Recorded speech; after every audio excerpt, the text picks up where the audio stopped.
All right, friends, today is Sunday, January 5th, 2024, and it's time for the Million Dollar Portfolio.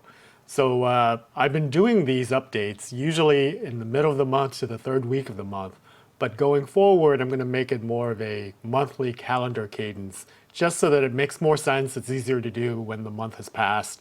So going forward, you're going to see the previous month update early in the next month. So this one is for December 2024. So right now, the portfolio is sitting right at $1,040,000. This is with some gains over the last couple of days of the new year, but it was a bit lower than that all through December. December was a brutal month for this portfolio. I think it was down 6.5% just in one month. So there's no denying and no other way to say it, but I got my ass kicked in November. Sorry, say that again. I got my ass kicked in December. The market has just been really down on long-term bonds.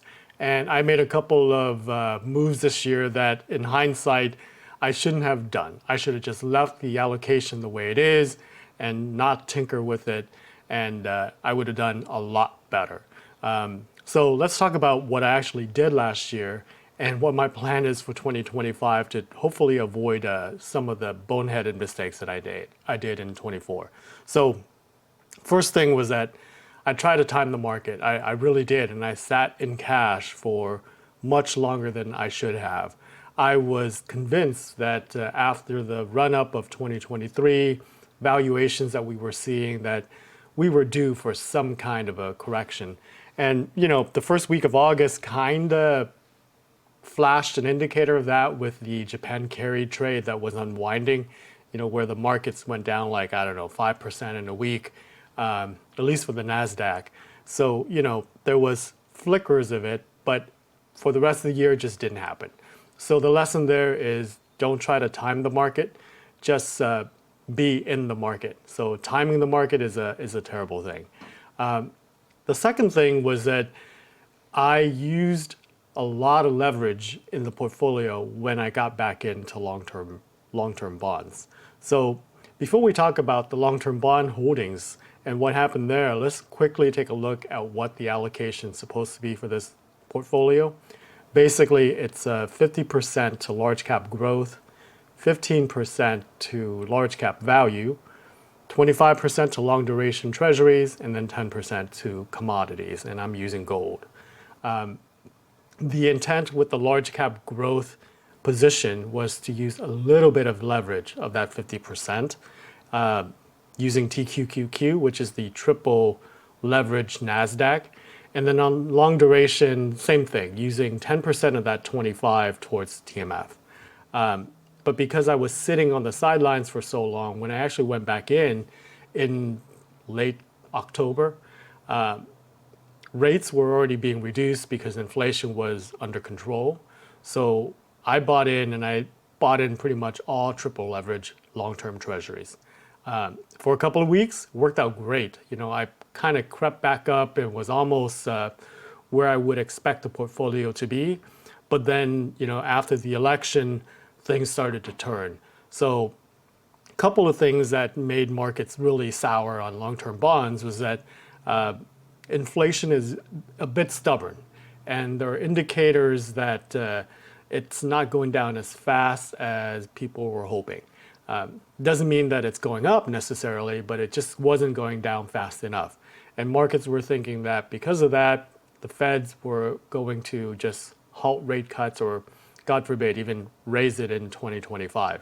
I don't think that's the case, but again, when I say that, that's kind of a form of market timing, right? So it's better to just have a plan and take what the allocation is going to give you over the long term than try to tinker and dance in and out, which is what I did. You know, there's no denying that. The other component of what's going on with long duration bonds, interest rate, and the performance and expectation for that is that the incoming Trump administration has signaled that some of the policies that it's going to potentially follow through on would be inflationary. I talked a little bit about that in the last update, and I really got downvoted a lot in the likes and dislikes for the videos. But I stand by that call. I will say that the three big things that the incoming administration have signaled that they're interested in doing would be inflationary if they were all carried out the way that we're hearing about them.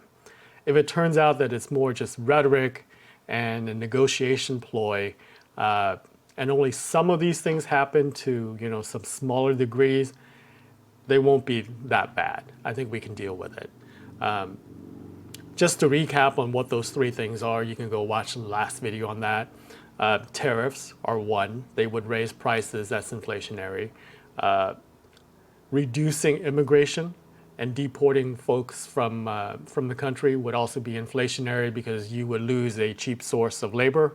And regardless of how we feel about how immigration policy is in the country, if you deport a bunch of cheap labor, cost of labor is going to go up, prices are going to go up.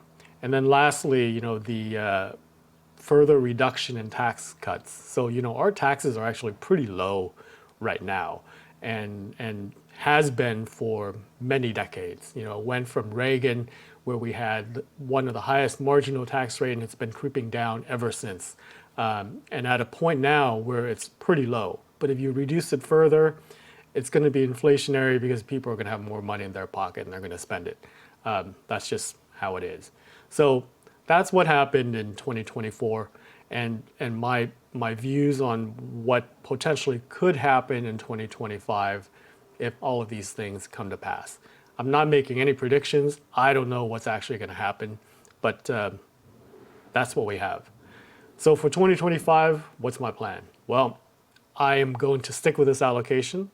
And sometime in the latter part of Q1 of 2025, I'm going to slowly rebalance from this very overweight allocation to long-term bonds, especially the leveraged ones, back to where it should be. So if you look right now between TMF and TLT, it's almost 54% of long-term bonds, most of which are leveraged. So there it is.